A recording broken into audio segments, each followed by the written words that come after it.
dry many of our peppers for use during the winter months.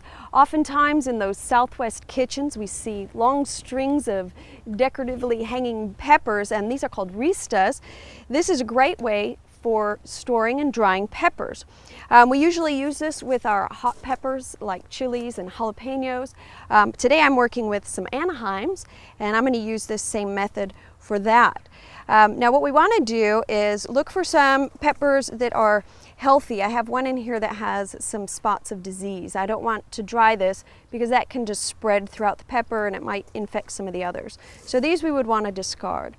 And as you can see, my peppers aren't all fully ripened. If we wait until they're fully red, they'll have the best flavor. But if a frost is coming and it's threatening to take your crop, there's no problem harvesting those green ones. They're going to ripen and color up a bit as they dry.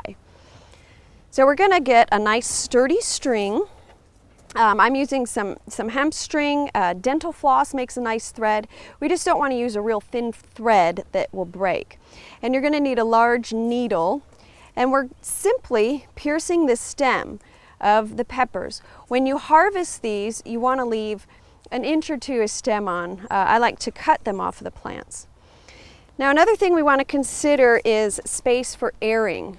We want good air circulation around these. So once I'm going to separate them about 2 or 3 inches, and as I string them on, I'm just going to come in and put a little loop in and make a knot underneath that pepper stem, and that'll keep it from slipping down. As the stem dries, it's going to shrink a little and it might slip.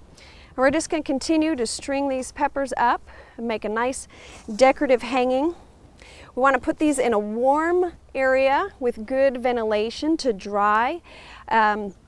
If you're drying many peppers, you might be concerned about those volatiles that make them spicy can also get into the air and be a little irritating. So if you're drying many peppers, you want an area that has good ventilation.